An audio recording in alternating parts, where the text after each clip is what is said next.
impactos es como tratar de entender por qué se desarrolla el fenómeno. Esto es el fenómeno climático de mayor impacto a nivel planetario. Y es importante entender la raíz del evento. Y como es un tema todavía que se estudia mucho por su complejidad, no es que todas las cosas estén muy claras, las razones de por qué inicia, cómo termina, pero sí hay teorías. Y entonces, más o menos en la mitad de la presentación, la idea es mostrar las dos teorías hasta el momento más, digamos, más aceptadas y en las que más investiga sobre la formación del evento y sobre qué se da.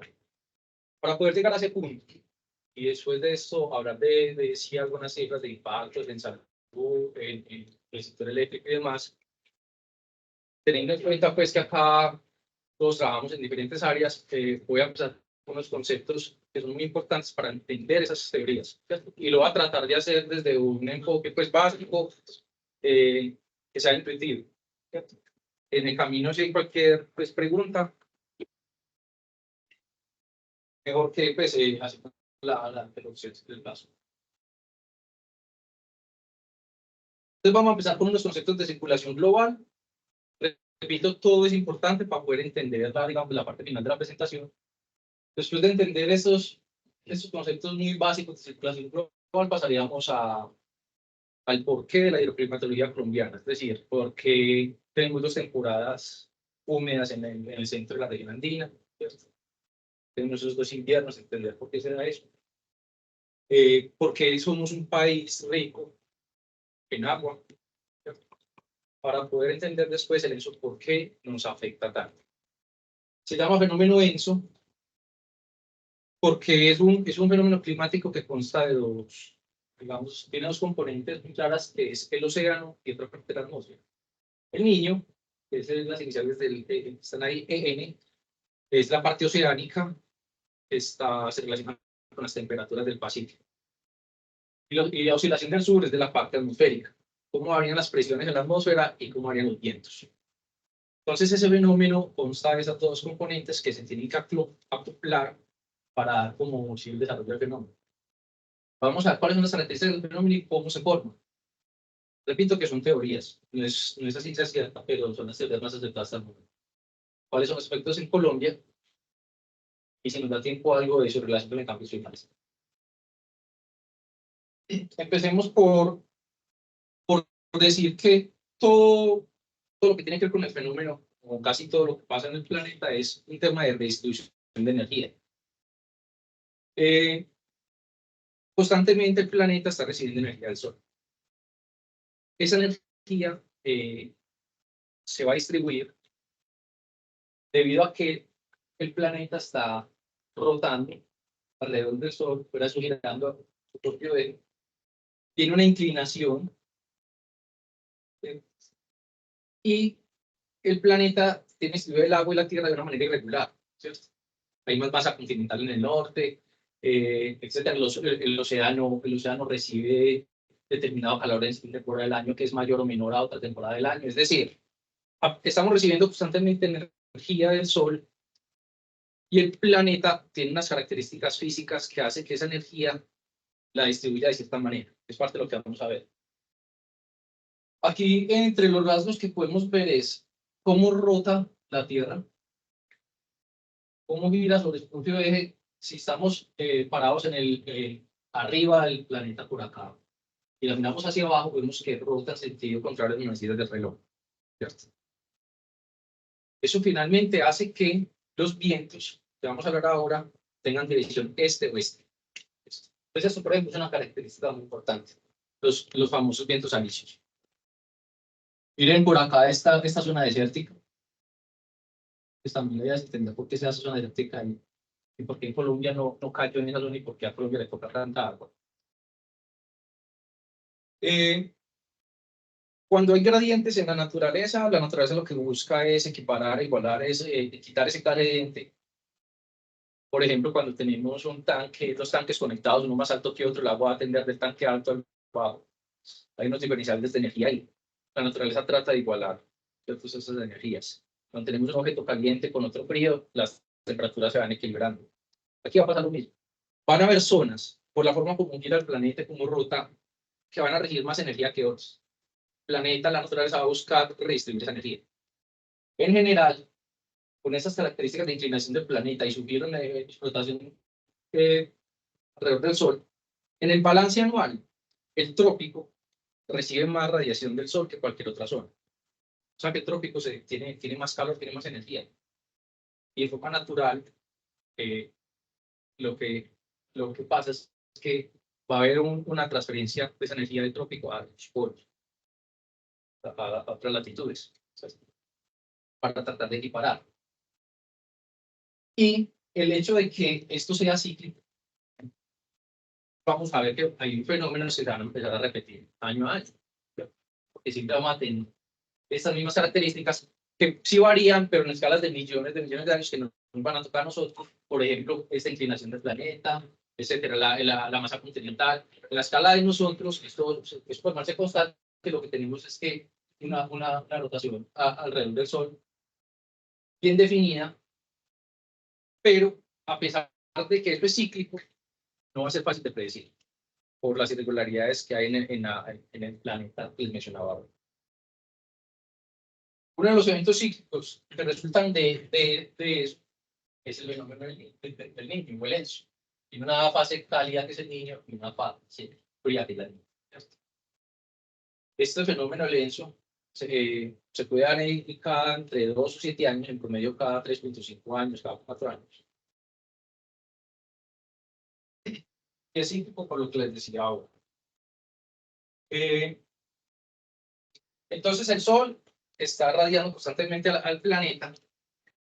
¿Qué pasa con ese calor que recibe la superficie? Para entender eso, vamos a hablar primero de otro concepto muy básico, que está ejemplificado acá por medio de las llamadas las brisas marinas.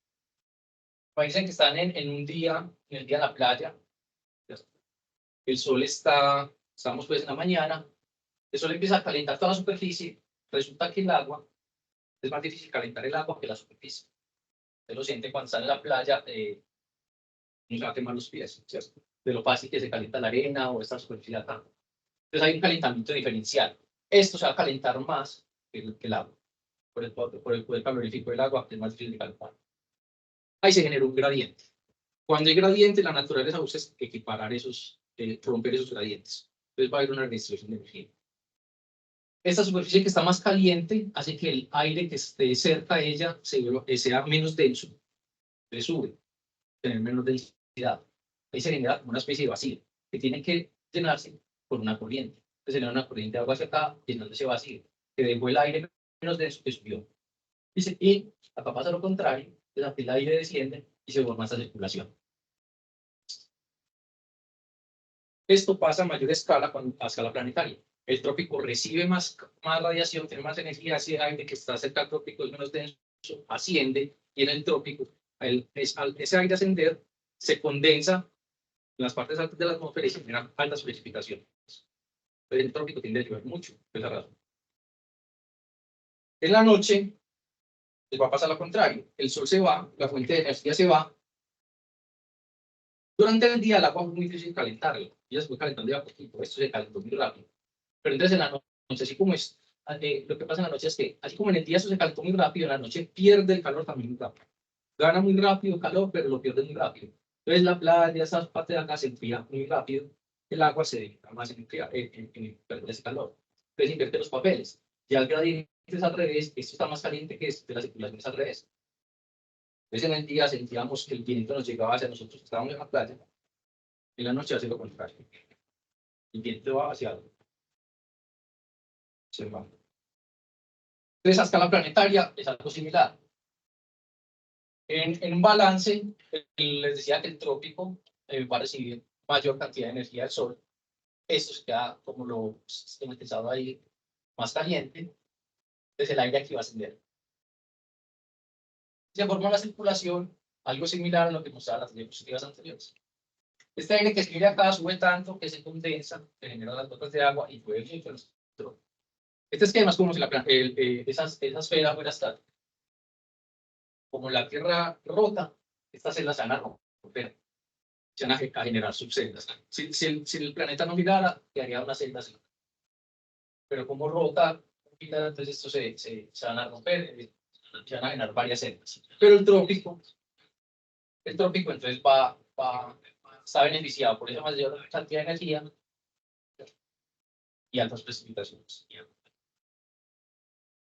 Otro concepto muy importante es la fuerza de Coriolis. Suponga que tenemos un disco sólido que rota como está indicando esta flecha, dirección contraria a las manecitas del reloj. Entonces es sólido. Tenemos dos puntos de referencia, el punto rojo A y el punto B. Cuando este disco da un giro completo, 360 grados, entonces cuando el punto A y el punto B parte y dan la vuelta completa, una vez dan la vuelta completa, ¿quién llega primero, el A o el B?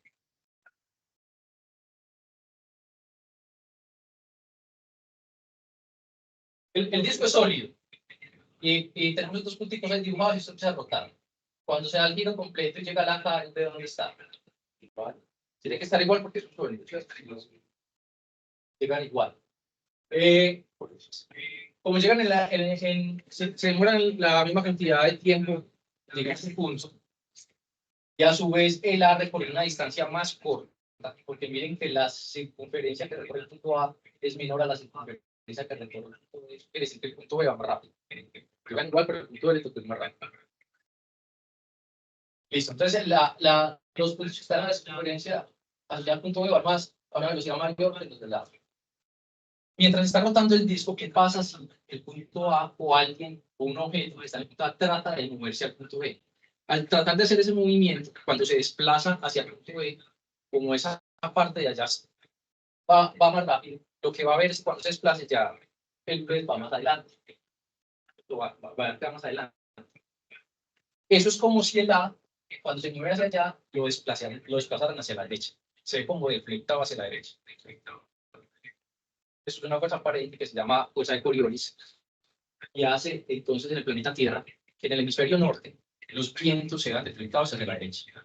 Todos los vientos en el hemisferio norte, cuando digamos, se mueven gracias a los diferenciales de presión, se van a ver deflectados hacia la derecha por la famosa fuerza de Coriolis. En el hemisferio sur, ustedes saben este mismo ejercicio mental, pero ya con el giro pues diferente, pues estamos en el hemisferio sur. Pasa lo contrario y los vientos se deflectan hacia la izquierda. Esa es la fuerza de Coriolis. Entonces en el planeta, como tenemos una esfera, estas partes de esta latitud de por acá, entonces tiene una velocidad menor a la del Ecuador, porque esto tiene una circunferencia mayor, lo que mencionamos ahora. Entonces finalmente esos vientos, acá ¿qué pasa? Los vientos en el hemisferio norte se ven deflectados hacia la derecha, aunque estas flechitas en rojo están deflectadas hacia la derecha, y en el hemisferio sur se deflectan hacia la izquierda. La celda grande que veíamos ahora, por el efecto de rotación de la Tierra, se parte y quedan estas celdas de acá. 1, 2 y por acá. ¿Vale? Quedan como esas 3 celdas por hemisferio. Y eso, esas características de rotación, esas características de que el trópico recibe más calor, esos fenómenos de circulación, de que el aire es menos denso, etcétera, hacen que esta sea un patrón global de circulación, donde estos vientos que vienen acá se deflectan buscando el trópico. Los del sur también y se encuentran, chocan, se genera mucha turbulencia, mucha convección y se genera mucha nubosidad, mucha agua en el Ecuador. Y ahí estamos nosotros. Y por eso Colombia se ha beneficiado altamente del agua, pues de cómo se distribuye el agua en el planeta. O sea, están esquemadas nubecitas. Cosa contraria que pasa en esta latitud, porque como la circulación que mostrábamos ahorita en las nubes marinas, eso tiene que bajar. Entonces aquí cuando baja, ya las masas de aire húmedo pues si tiene humedad igual, al bajar no se van a poder condensar porque para poder condensar estas temperaturas muy bajas en la atmósfera. Si están bajando, pues entonces no hay condiciones propicias para la precipitación y estas son las zonas de desiertos. Entonces por eso tenemos los desiertos ahí.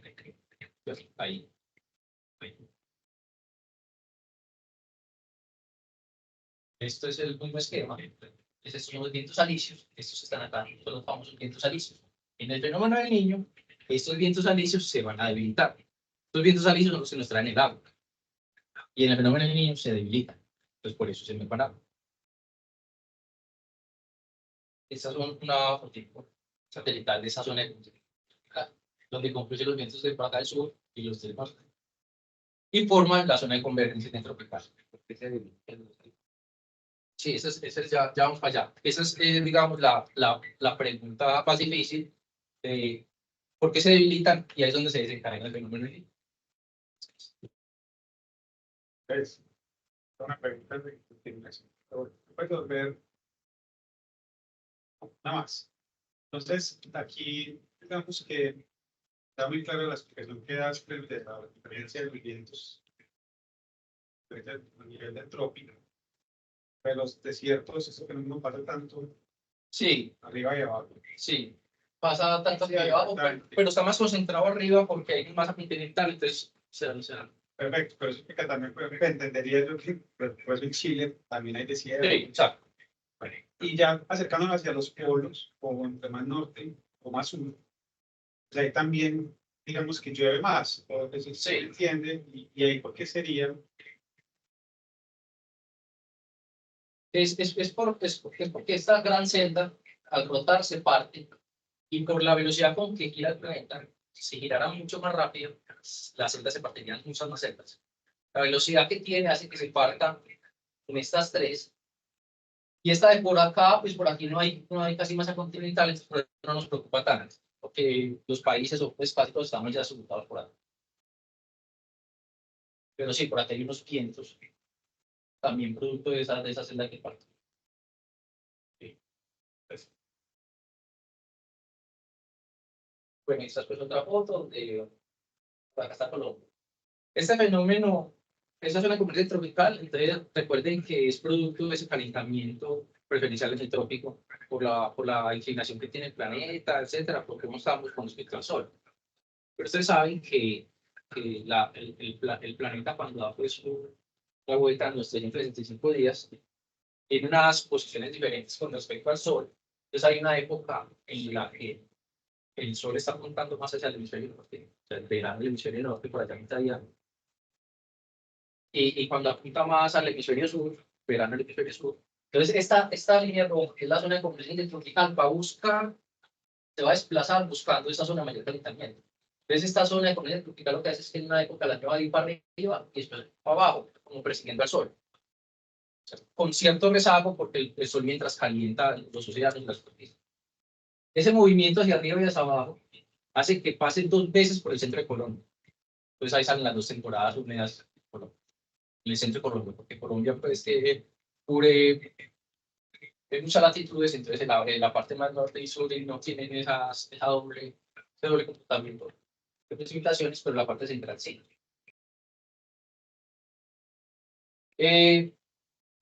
Esa zona de convergencia intertropical, digamos, es el rasgo más característico del recurso hídrico en Colombia, pero hay muchísimos más. ¿Cierto? Hay oscilaciones como la de lluvia, la oscilación de Cali Pacífico, un montón de fenómenos climáticos que no vamos a entrar acá. Simplemente quiero decir es que hay muchas más cosas que le meten complejidad, digamos, al tema de los pronósticos, etcétera. El cambio climático, las ondas del este, muy activas como en junio, julio, agosto. Y que entonces empiezan a concluir todos estos fenómenos y hacen complejo pues, el pronóstico de la distribución de recursos en el país. Pero quiero hacer énfasis en uno particular y es la fisiografía, es decir, cómo están orientadas cordilleras, los valles, etc. La fisiografía de Colombia es muy importante porque si nosotros tenemos esta imagen de acá, donde ya sabemos que los vientos van en esta dirección, hacia el oeste, de este a oeste. Si Colombia fuera plana, si no tuviera la cordillera de los Andes, los vientos siguen y tal vez gran parte de esa agua que cae en Colombia sí se va para otro lado. Tenemos la cordillera de los Andes, que es como una barrera, una especie de barrera o un obstáculo para los vientos alisios. Los vientos alisios chocan con la ladera oriental de la cordillera oriental. Los vientos alisios al chocar con esa ladera y suben, se condensan y caen mucha agua. Entonces ahí los Andes empiezan a frenar esas masas de aire y retienen, le roban parte de esa agua, de esa agua que está transportada por la atmósfera. De los Andes es muy importante, por eso. Además de eso, por acá en la costa peruana es más fría que la costa colombiana, entonces se genera un gradiente que algo similar, siguiendo el concepto de las brisas marinas, hacen que hayan vientos que van desde, en esta dirección, hacia el Chocó. Fuera de eso, los vientos alisios que vienen del sur, que les contaba que se deflectaban hacia la izquierda, cuando cruzan la línea del Ecuador, cambian de hemisferio, entonces tienden a deflectarse hacia la derecha, entonces tienden a Chocó. Eso hace que el Chocó sea una de las zonas más lluviosas del planeta. Hay un punto por acá que es de los más lluviosos del planeta. Entonces, miren que está, y a su vez, entre esos vientos que se meten por acá, se chocan con la ladera occidental de la cordillera occidental. A veces vienen las zonas más lluvia por acá, se chocan con los vientos alisios que vienen por acá, y con todas esas cosas, y hacen que se generen muchos eventos de precipitación en la región andina, complejos convectivos de mesoescala que llaman, etc. ¿Cierto? Fuera de eso tenemos las corrientes que vienen por el Caribe, pues el Océano Atlántico, lo que viene en el Amazonas, ¿cierto? Hay muchas más cosas. Entonces, esto, les digo que juega un papel muy importante en la distribución del recursos en el país, porque los vientos se van a chocar con eso. Finalmente, esa fisiografía, con esas corrientes de aire húmeda que ingresan al país, llevan a que el recurso se distribuya más o menos como está en esta figura. En azul, pues vemos zonas de alta precipitación, es un mapa de precipitación media multianual. Miren esta zona como llueve. Es una exageración comparado pues, con el promedio mundial. Por acá, la Guajira casi nada. El Amazonas tiene muy buena precipitación. Gran parte de esta precipitación puede ser unas dinámicas muy particulares de los bosques. La ladera oriental, a ser el primero que se encuentra con los vientos alisios, miren que aquí en el Piedemonte Llanero se ve esta zona tan azul, porque es el que primero recoge todas las unidades vientos que vienen cargados de tanto amor. Esto combinado con la misma fisiografía ha hecho pues, viable el desarrollo de muchos proyectos con embalse. Tienen que estar en zona montañosa por el tema de las presas. Eso hace que tengamos pues, todos esos proyectos en esa región donde hay montañas y donde hay agua. Y que a su vez nos hace tan vulnerables cuando hay un fenómeno en el niño, porque entonces ya el agua se nos merma significativamente. Esos eran como los conceptos básicos para ya ahora sí empezar a hablar del fenómeno del niño. Entonces, en esta diapositiva tenemos unas condiciones, digamos, normales. No ha empezado el niño ni la niña. ¿Qué está pasando en el Océano Pacífico, que es digamos, nuestra zona de interés hoy, en una condición neutral?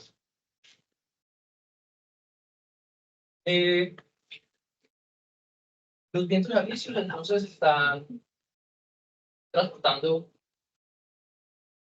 toda la humedad desde el este hacia el oeste, en esta dirección. Esos vientos entran en contacto con la superficie del océano. Es como si empujaran la parte más superficial del agua hacia la izquierda. Están soplando y soplando la superficie, entonces es como si arrinconaran el agua hacia la izquierda. Es un efecto. Tienden a tirar el agua hacia la izquierda, hasta acá, y aquí masa continental. Entonces no le da como papilar más agua allá. Está uno exagerando una imagen de eso, es como si tuviera el nivel de la superficie del océano acá fuera más alto que el que está de la Colombia. Están soplando los vientos acá, entonces como que tratar de arrinconar el agua hacia acá. Otro fenómeno que ocurre ahí es que al estar soplando, pues, la superficie del agua la está enfriando. Entonces, si se sopla en la mano, lo que sea, eso es un fenómeno de enfriamiento. Pero la superficie la va manteniendo como fría, pero finalmente, como el trópico se vive calentando, ese exceso de calentamiento, la superficie de los vientos lo va manteniendo algo, digamos, frío, pero ese exceso de calentamiento continuo del sol en el trópico hace que el fondo del océano se vaya calentando progresivamente. Está constantemente recibiendo calor y los vientos solo me están afectando así, por decirlo, la superficie. Entonces el calor se empieza a almacenar por debajo. Se empieza a generar calor. Aquí finaliza lo que los vientos aquí en esta zona, Australia, Indonesia, en esta zona termina lo que los vientos son capaces de hacer, de llevar agua, de soplar en la superficie o apilarla hasta acá. No le da para más. Entonces esta zona tiene un calor excesivo comparado con el resto de esta zona del Pacífico. Eso se calienta mucho. Entonces el aire, lo que les explicaba ahora, el aire queda menos denso por acá y esto sube. Acá, en nuestro continente, también hay más, tenemos masa continental, la superficie se calienta más fácil que el océano, entonces aquí también hay un efecto similar al de acá, pero a menor escala. Aquí esquemáticamente se ve como esto está más grueso, esta pechita o esta nube de acá. Como se está generando tanto acá como acá, se forman dos patrones de circulación, finalmente se encuentran y generan estos varios, no uno general, sino que se necesitan dos. Esto es lo que normalmente pasa. Entonces esos vientos, fíjate dónde están dando, están soplando hacia acá. Tenemos lo que llamamos la piscina caliente, que es esta de acá. Porque esta masa continental de acá actúa como un freno. Resulta que toda la cantidad de energía que está recibiendo el planeta de alguna manera la tiene que liberar o distribuir. Pues el planeta Tierra, toda la energía que recibe el Sol a lo largo de sus millones de años, la ha liberado. La utiliza, mantiene digamos, la temperatura óptima para nuestra vida, pero finalmente las usa atrás al espacio. Aquí lo que está pasando es que el fondo del océano se está empezando a calentar. Y de alguna manera el planeta tiene que usar la forma de liberar ese calor. Y ahí es donde empieza entonces ahí es donde empieza la primera teoría. Tiene que haber un mecanismo de liberación de ese exceso de energía que está en el fondo del océano. Esa teoría se llama la teoría de carga-descarga. Estamos en condiciones normales cargando de calor en el fondo del océano. Y se va a generar el fenómeno del niño para descargar y equilibrar otra vez el sistema. Y esta es la parte complicada que me preguntabas. Aparecen, no se pueden predecir, no sabemos predecir, aparecen unos vientos anómalos cerca de la superficie en dirección contraria a los alineos. Lo normal es que vengan así en esta dirección. Y aparecen unas anomalías de los vientos en dirección contraria y los frenan. Esas anomalías no es lo difícil, porque se generan digamos, cuál es el pulso inicial, entre otras porque el clima es un sistema caótico donde es un sistema que evoluciona con el tiempo y que es muy sensible a las condiciones iniciales. Nos queda imposible tener monitoreado todo el planeta. Y esa característica caótica del clima hace que esas anomalías de los vientos, una vez detectadas, no seamos capaces de saber cuánto van a durar. Los pronósticos de esas anomalías son para 7, 10 días máximo. De ahí en adelante no son confiables. En este momento no confiables. Entonces, se empiezan a detectar las anomalías. Bueno, puede ser un indicio que va a empezar el fenómeno, pero no tenemos claridad, ¿cierto? Se empiezan a detectar, digamos, en abril, mayo. No sabemos si van a persistir hasta junio, que tenga la suficiente fuerza de frenar a sus vientos alisios para que desencadene el fenómeno del niño. Entonces, el momento inicial es que se generan esas anomalías que van en dirección contraria a los vientos alisios. Entonces, los vientos alisios van a debilitarse, el patrón de la superficie del Océano Pacífico cambia. Toda esa agua apilada que estaba acá, ya los vientos alisios no tienen esa fuerza para llevarla, y entonces esta piscina caliente que tenemos acá se desplaza al centro del Pacífico. Entonces ya la zona caliente que normalmente era acá, se va a ubicar en el centro del Pacífico y ya empezó el fenómeno. Entonces esas anomalías de los vientos se generan desplazamientos a la derecha y en el fondo del océano se empieza a generar también ese desplazamiento del calor hacia la derecha. Eso se llama una onda Kelvin. Empieza a viajar hacia la derecha y la zona de mucha temperatura ya es el centro del Pacífico. Los vientos alisios entonces al debilitarse ya no nos traen el agua que normalmente trae a Colombia. Vienen acá en este esquema de condiciones normales como tenemos estas nubes acá sobre nosotros y cuando se da niños se desplaza. Ellos se desplazan y entonces ya lo tenemos de forma contraria, ya lo que se para abajo. el patrón de circulación cambia y ahí vemos esa afectación. Una vez el fenómeno ya está maduro y es el centro del Pacífico, está muy caliente, como la condición que tenemos hoy en día, esto es lo que tenemos hoy en día, ya el nivel del agua no es más alto acá en el oeste del Pacífico como en condiciones normales, sino que está en el centro. Como que ya tiene un mayor nivel, la superficie está más alta. Ya el gradiente es diferente, entonces ya aquí empieza a distribuir energía para todas partes. Arriba hacia abajo. Y esa es la fase de descarga. Ahí empieza a equilibrarse el planeta en esas secciones de temperatura que tenía en el fondo.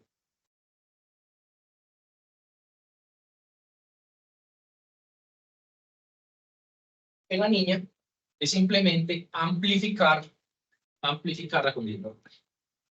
Los vientos alisios se hacen más fuertes. Ya vamos a hablar de la niña. Ya se hace mucho más fuerte. Vimos entonces aquí que entonces esto ya va a hacer los vientos más fuertes. Esta zona va a ser mucho más caliente, entonces aquí va a haber mucha más precipitación de lo normal, y en la zona de nosotros también mucha más precipitación de lo normal, porque los vientos tienen más intensidad, van a venir más cargados de agua. La otra teoría se llama la de los osciladores saldados. Pero parte pues de la misma incógnita, y es que estamos en una condición normal donde esto está muy caliente, porque los vientos alisios están constantemente soplando hacia allá, y aparece esa anomalía en los vientos. Esa anomalía en los vientos, no se sabe bien si también la puede estar generando el mismo océano y se la transmite a la atmósfera, pues ahí no está tan claro. Desaparece la anomalía en los vientos y se genera esa onda que empieza a bajar hacia la derecha, de tal manera que el centro del Pacífico es el que se va a calentar. Lo que dice la teoría es que cuando esa onda que va a viajar hacia la derecha para calentar el centro del Pacífico, a generar esa onda Kelvin, al mismo tiempo se genera una onda que se llama onda Rossby y va en dirección contraria. Entonces, como si por acá empezaron a viajar una onda hacia la derecha y al mismo tiempo se empieza a viajar una onda hacia la izquierda. La que viaja hacia la izquierda se llama Rossby, es fría, mientras que la que viaja a la derecha es la caliente, que es la que entra el fenómeno y me va a calentar. Yo estoy por acá. La que viaja hacia la izquierda es la fría. Esa fría, mientras se va hacia la izquierda, rebota en la masa continental que de acá y vuelve y viaja hacia y coge por atrás para la derecha, puede ser 6 meses, 7 meses. Entonces, todo lo que demora ese viaje en ir hasta acá, devolverse para después encontrarse con la del niño, así que el fenómeno tenga una duración de aproximadamente 1 año, porque se demora todo esos viajes, ella volver y chocar con la otra y neutralizar el fenómeno y acabar, ¿cierto? Las dos teorías apuntan al mismo principio de cómo se está distribuyendo la energía. Esta segunda teoría, la segunda sacado, se puede demostrar pues, con las ecuaciones que hay para eso, ecuaciones físicas matemáticas, que es un subcaso del mecanismo de carga-descarga. Cuando la anomalía inicial que genera el evento es muy fuerte, y puede ser muy fuerte porque digamos que ahí, ya los océanos están muy cargados de calor y de la onda es muy fuerte. Cuando esa onda es muy fuerte, esa anomalía de los vientos es muy fuerte, muy persistente, el fenómeno se vuelve muy intenso, como el que tenemos en estos momentos. Se vuelve muy intenso, entonces eso hace que así como el fenómeno fue muy intenso, el niño se hace muy intenso, así como se generó ese niño, la onda Rossby que viajó hacia la izquierda y que era fría también era fuerte.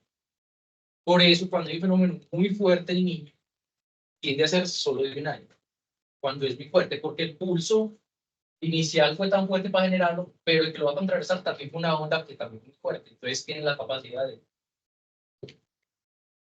eliminarlo. Entonces, por lo general, eso no pues, es una regla, pero por lo general, cuando es un fenómeno niño fuerte, es de corta duración. En este mecanismo, perdón, en este mecanismo de carga-descarga, cuando ya está pues, el fenómeno cuando ya estamos en el niño acá, y ya esté en esta condición, él está, digamos, recibiendo energía por medio de corrientes oceánicas que van hacia el hemisferio norte, el sur, etcétera. Cuando ese mecanismo se hace tan eficiente, que el planeta empieza a liberar ese calor del océano, se hace tan eficiente, la forma tan acoplada, se le puede ir la mano, de enfriarse tanto, le viene la niña. Entonces, es muy normal que después de un fenómeno del niño, siga la niña. Porque el planeta entonces entra, o esta zona entra en esa fase de liberar calor hacia otras partes, se enfría y ya sigue esto. Entonces, es muy normal que después del niño siga la niña. Esas son entre las dos teorías que apuntan a decir que tenemos un exceso en la superficie del océano y se genera ese mecanismo todavía difícil de entender, esas anomalías de los vientos, que me debilitan los vientos alisios, y al tener unos vientos alisios más débiles, pues el patrón de circulación se altera a tal punto que empieza pues a cambiar las zonas donde normalmente vemos las altas precipitaciones. Hoy en día estamos en ya, digamos, descendiendo del pico del fenómeno, ya nos estamos dirigiendo hacia la primavera, del hemisferio norte. Naturalmente el niño empieza a desarrollarse junio, porque de abril a junio es la época del año en la que el Pacífico recibe más calor. La época del año donde está más caliente el Pacífico por la forma como está mirando el planeta al Sol es de abril a junio con su pico en mayo. Entonces, los eventos tienden a iniciar en mayo porque ahí es más susceptible a esos cambios. O sea, está muy caliente y fuera de eso viene una anomalía de los vientos y hace que los vientos se debiliten, genera más calor y se encadena el fenómeno.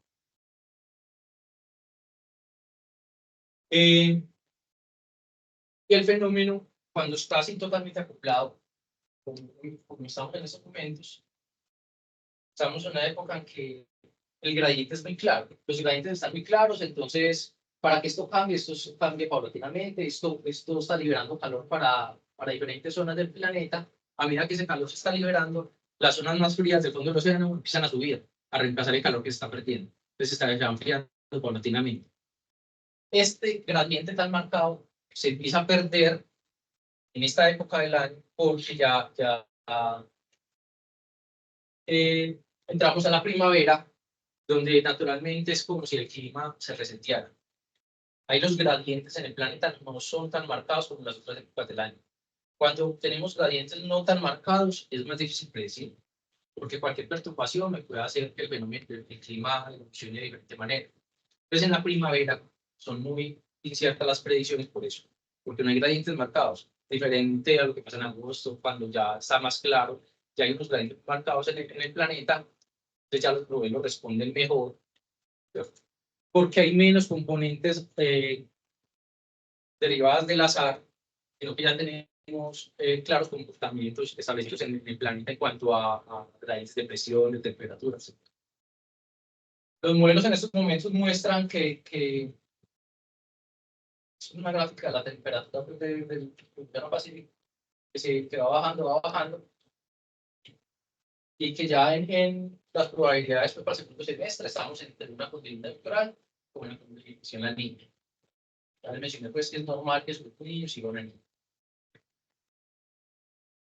Esta es una gráfica de los aportes en energía al sistema, al CIN, ¿cierto? La cantidad de energía que desde 120 en porcentaje la media, ¿cierto? Entonces vemos una serie que no tiene una tendencia marcada, o sea, tiene mucha variabilidad la línea negra, pero está alrededor del 100%. Simplemente hay mucha variabilidad porque con cierta recurrencia se vienen niños y niñas. Cuando se vienen niños, entonces la serie cae, y niñas, la serie, los excesos en las niñas de agua, de energía y de vistos en el. Si ya lo vemos, digamos más resumido, estos son los promedios de la energía que llega al sistema en los diferentes meses del año. Tenemos meses de digamos, más bajos aportes en diciembre, enero, febrero, marzo, y de abril en adelante ya hay un repunte en los aportes. En negro tenemos cómo son los aportes en condición normal, en azul en la niña y en rojo en una condición del niño. Es claro pues el efecto de la niña, tiene más agua, más energía, y el niño cómo caen los aportes. En particular en el fenómeno que estamos, inició en mayo, ha sido un fenómeno muy fuerte. En rojo, la barra roja es el promedio de los niños históricos.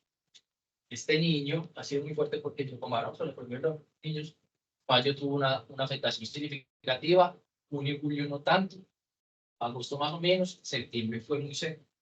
En septiembre cayeron muchísimos los aportes, octubre también, diciembre. Entonces ha sido un fenómeno duro, este fenómeno va a quedar como entre los 5 más intensos, más fuertes, desde que tenemos registros muy confiables de 50.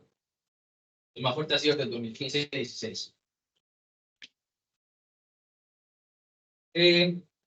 Esta gráfica, aquí voy a hacer una presión, esta gráfica es de todos los aportes que caen al sistema. En el sistema hay unos ríos o unos proyectos que no los influencia tanto, no los influencia el fenómeno del niño, que son los que están en el oriente, Chivor y Guavio. Resulta que este año en particular, esa zona también tuvo una sequía fuerte, en el segundo semestre del año pasado, muy fuerte. Y no estamos acostumbrados a que en un niño eso pase. Ya la literatura ha empezado a salir, digamos, explicaciones al asunto. Y lo que pasa es que en toda la cuenca del Amazonas afecta mucho los aportes de estas cuencas. Tuvo una sequía muy fuerte, pero la mayor explicación a eso es parte del niño, pero una parte muy importante también es el cambio climático.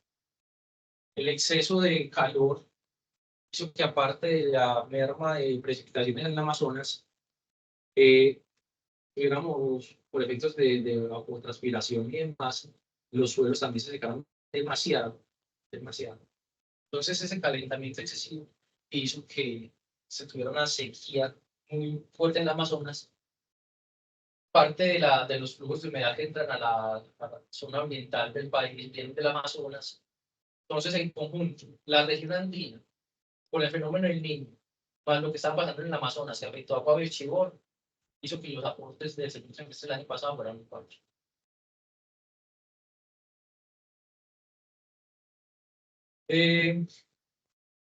Con respecto al cambio climático, es, digamos, otra área de mucho debate, que no sabemos bien cómo van a hacer los efectos. En muchos estudios muestran que, sin importar si está el cambio climático o no, los patrones de variabilidad asociados al ENSO van a ser los más importantes, de aquí en adelante, con cambio climático o sin cambio climático. La pregunta es, ¿por qué a partir de 60 en adelante se notan el niño más intensos? Más intensos que antes. Eso ustedes pueden notar esas diagramas. Cuando hacen modelaciones con cambio climático y sin cambio climático, estos patrones también emergen. Es decir, no necesariamente por cambio climático esto se puede presentar. Condiciones naturales, esto también se puede presentar, y lo miran por medio de simulaciones de computador donde se han ahora con diferentes escenarios. También con reconstrucciones paleoclimáticas, ven que se han dado épocas donde hay décadas donde el niño se vuelve muy intenso, después no. O sea, tenemos un periodo de tiempo muy corto para tomar para tener una conclusión muy clara al respecto. Entonces hay mucha incertidumbre. Pero entonces también salen otros estudios que muestran que sí, que el cambio climático sí puede desencadenar fenómenos más frecuentes, más intensos. Entonces hay un debate y es una pregunta todavía abierta. Además, muestran los estudios y los modelos que lo que se va a calentar mucho más es el centro del Pacífico. Ahí los niños no todos son iguales. A veces se calienta mucho la parte costera de Sudamérica. Esos son los que más nos afectan a nosotros. Si eventualmente esos fenómenos van a disminuir y van a venir más de los otros, pues podría ser beneficio para nosotros, pero pues, son todavía hipótesis. O puede ser lo contrario, puede que finalmente sí haya más frecuencia más frecuencia finalmente se va a traducir en mayor variabilidad, ¿cierto? No necesariamente en mayor cantidad de hojas, ¿no? Pero sí en más variabilidad. Ya para terminar, saliéndonos un poco del tema de la energía, hablando de temas pues, de salud o afectaciones en otros sectores. Obviamente, por tratarse de un tema de recurso hídrico del sector agropecuario, pues el tema de seguridad alimentaria es muy importante, porque esto trae asociado, pues, además del déficit de precipitación, pues conlleva que haya una retroalimentación en diferentes procesos hidrológicos que llegan a que los suelos también empiezan a secarse más de la cuenta, los procesos de transpiración y demás generan sequías más fuertes. Que junto con el cambio climático, como les digo, por lo que pasó en el año pasado, sí se van a volver más frecuentes. Entonces, las zonas, o digamos las comunidades que más pobres sobre todo, van a tener problemas de seguridad alimentaria o todos por una reducción de cultivos. En temas de enfermedades es muy claro el tema de los vectores, de los ángulos y demás, porque ellos se acoplan más fácil a mayores temperaturas. Entonces, con el paso de los años, el tema de calentamiento global, se ha visto que estos vectores han empezado a subir más. Constitucionalmente, porque ya las temperaturas son más altas, entonces se pueden adaptar más a zonas o a ciudades donde antes les queda más difícil. Entonces, eso hace que enfermedades transmitidas por estos ángulos vayan en aumento. Entonces, si le sumamos a este efecto de calentamiento paulatino del planeta, cuando se genera el fenómeno del niño, pues se incrementan esos casos de dengue, malaria, etc. Eso es tomado de un estudio pues, de la Organización Panamericana de la Salud, donde vemos como a partir de mayo empieza a haber un incremento con el dengue. Lo mismo la malaria. Entonces hay afectaciones en diferentes pues, sectores productivos y cuando tenemos la niña, pues también sabemos que tenemos inundaciones, también eso genera enfermedades o otro tipo de problemas. Entonces es un fenómeno que tiene un impacto global, pero que Colombia es de los que más afectación tiene, por estar ubicado precisamente en la línea del Pacífico ecuatorial. Precisamente está en toda la línea donde se da el fenómeno. Sin embargo, el fenómeno mueve muchas cantidades de energía y afecta a muchos países, hasta Estados Unidos va, Colombia, Australia, Australia es muy aceptada, pero si estamos en esa línea tropical, somos de los más afectados. Listo. Eso era todo. No sé si tienen preguntas. Cuando hablábamos del tema de conflictos, podríamos decir que cuando tenemos el fenómeno del niño, disminuyen los cuando se pasa, pero aumentan los bienes. No, en el fenómeno del niño disminuye el niño.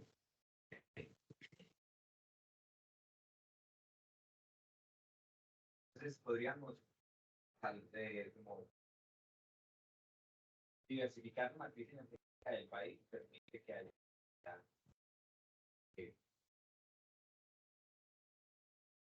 paneles solares. Sí.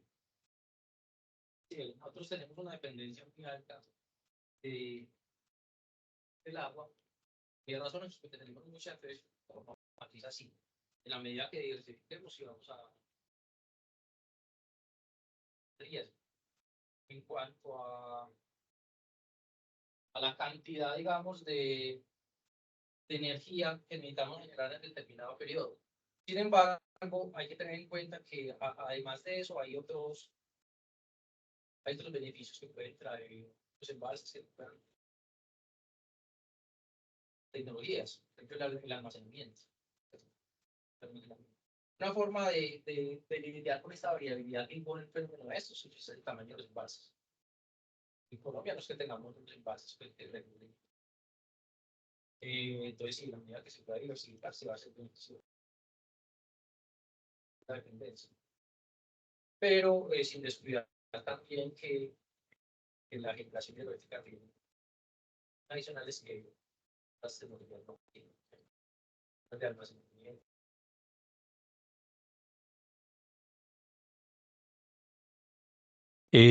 Buenas tardes. En las últimas gráficas que nos mostrabas, el tema de precipitaciones, que efectivamente arrancó en mayo, el niño, y que fue como más severo que fue como más severo en esos meses de septiembre, octubre, noviembre, diciembre, que se ve que esa barrita verde estuvo muy por debajo de los otros promedios niños, y sabiendo que arrancó en mayo, ¿cuándo se estima que termina en este año 2024? ¿También en mayo o a más del año? Sí, más o menos en mayo. Estamos esperando que termine en abril-mayo. Lo que esperamos es que termine en abril-mayo. Febrero, marzo, esperamos que los efectos sean muy fuertes y que a mediados de abril empecemos a una fase, no sabemos bien si sea neutral o hacia niño, pero sí esperamos que el fenómeno esté terminando en abril-mayo. Y esa es la otra pregunta. Y entonces, como también nos explicabas que normalmente después de un niño fuerte viene una niña que también puede que sea fuerte, y necesariamente arranca inmediatamente o puede haber un periodo neutral donde el sistema vuelve y como que se estabilice y posteriormente se arranca la niña. ¿Cómo sería? Eso se demora, no es que sea así instantáneo, es como paulatino y los efectos se empiezan a sentir muy fuertes es en diciembre, enero, febrero, ¿cierto? El impacto mayor se da en el verano, pero lo que hemos visto por ejemplo, las niñas que acabamos de pasar, es que podemos tener un octubre, un noviembre, que es de por sí, que muchos aportes hídricos al país incrementarse. Pero lo que dice es razón, es algo paulatino. Es decir, mientras, si el fenómeno termina en mayo, junio, lo normal es que estén unos mesecitos como cerca de la neutralidad, mientras la niña empieza a coger fuerza. Ok, gracias. Otra pregunta, qué pena. Nos mostrabas ahí, nos decías que este probablemente es uno de los, va a quedar en rankeado tal vez entre los 5 primeros de los últimos que están registrados. ¿Desde cuándo hay registro de niños? ¿Desde el 60 o antes del 60? Desde el 50. Desde el 50, digamos, tenemos registros más confiables. Ya del 50 para atrás son reconstrucciones, pero desde el 50, digamos, es la información como más confiables. Y para un evento que se desarrolla, pues digamos, cada 4 años, cada 3.5 años, a pesar de que está desde el 50, no es lo suficientemente larga la serie para tener unas conclusiones robustas respecto a tendencias de cambio climático y demás. Pero estamos desde el 50. Igual, pues ya desde el 50 sí hemos vivido varios fenómenos. Eso nos ha servido para aprender que no todos los fenómenos son iguales. Hay unos que los clasifican como eventos canónicos, entonces unos afectan más a Colombia que otros. Pero en promedio, ya sí está muy claro que en promedio siempre vamos a tener una afectación importante en términos de disminución de aportes para el país y en términos pues, de excesos de agua y Ok. De pronto desde nuestro sector energético, ¿cómo podemos dar estos climas y grados van a estar más?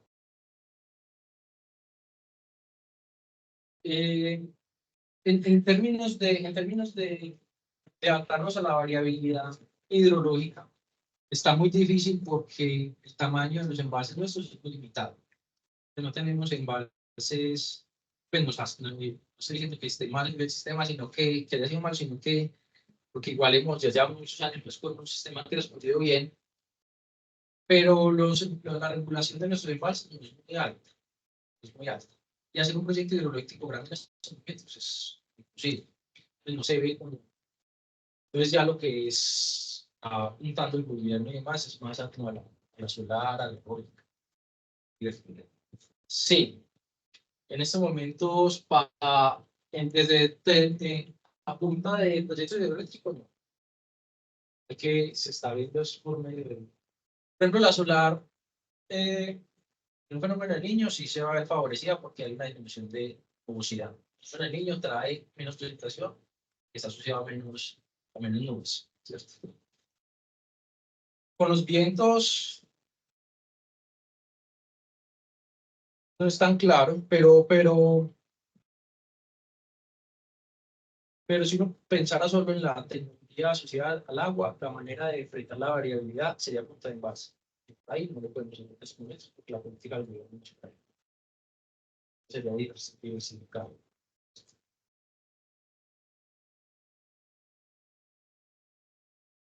Hay proyectos de pronto en otras zonas del país, inclusive saben que estudiando proyectos por allá, que pueden ser complementarios, pero como te digo, los proyectos en estos momentos no están de todos los grandes. ¿No? Eso de que lo cerraron, claro, porque yo tenía entendido que los países que están al sur de Colombia, cuando tenemos no va a sostener niños. En Perú es el efecto contrario al de acá. Les decía, esos gradientes que están en la costa peruana y colombiana son porque se deben a una temperatura diferencial entre la costa colombiana y la peruana. Entonces, como en el niño se alteran esos patrones, invierten, y en Perú en estos momentos tienen ese exceso de... Pero acá tenemos... Entonces podríamos intentar hacer embalses en el sur del país. Sí, pero como te digo, el gobierno no... Pues tener en ese momento una licencia para hacer un proyecto hidroeléctrico, pues, de pronto más adelante cuando se den cuenta que se prestan otra vez. Por eso los momentos del enfoque del gobierno en la solar y las alternativas. Tenemos un compañero que tiene la mano levantada en Teams. Giovanni. Gracias, buenas tardes, muy amables. Andrés, muy interesante la presentación, muy formal. Andrés, de pronto, para complementar algo, cuando hay un aumento entonces de las anomalías y pues hay un fenómeno del niño como el que nos está pasando, entenderíamos entonces que en algunas zonas del país los vientos van a aumentar en su magnitud. Eh, en- Parece ser que algunas informaciones de correlación que existe en la información energética habla de que sería muy beneficioso en el tema de complementariedad si efectivamente tendríamos muchos proyectos eólicos ya funcionando, porque pues en la medida en que disminuyan pues, los aportes hídricos en la región central del país, pues obviamente si hay mejores vientos hay mayor producción energética, pero de pronto nos ayudas un poco con que esa validez de esa información, sobre todo en los vientos, es la correcta. Muchas gracias, Andrés, muy amable. En el niño tenemos unos vientos más débiles alísimos. El viento alisio se debilita. Yo todavía no conozco un estudio bien claro de cómo es la afectación en un fenómeno del niño, los vientos en la Guajira. Parte porque los registros que tenemos de vientos son los mejores. Lo que tenemos de modelación climática y información satelital es a resoluciones muy gruesas que nos permiten hacer unos análisis puntuales bien robustos para la Guajira. Entonces yo para la Guajira no sé, yo tengo mis dudas de cómo es esa afectación en niño, específicamente en la zona donde para nosotros es más viable estar proyectos eólicos. Ahí desconozco porque no me encontraba con un estudio, digamos, lo suficientemente claro al respecto.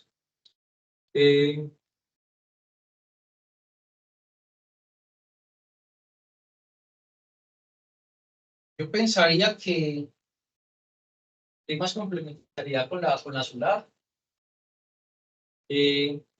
También tengo la duda de una niña donde los vientos se vuelven tan fuertes. ¿Qué pasa ahí con los eólicos cuando ya las velocidades pasan ciertos umbrales? No sé si las puedo afectar. Te digo ahí, no tengo claridad sobre esa complementariedad con respecto a la ola. Pero sí puede pasar es que esa parte de la Guajira está más influenciada por las corrientes de vientos del Caribe y no tengan esa afectación que tiene la parte central de los Andes, que es asociada con el vientos alisios.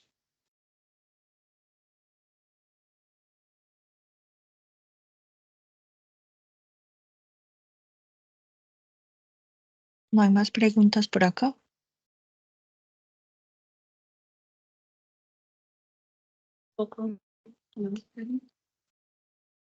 Muchas gracias. Bueno, a todos muchas gracias por asistir y los esperamos en el próximo evento. El 28 de febrero estará llegando a la invitación. Muchas gracias. Gracias. Semana Santa, Tierra Fría. Muchas gracias. ¿Para dónde me voy?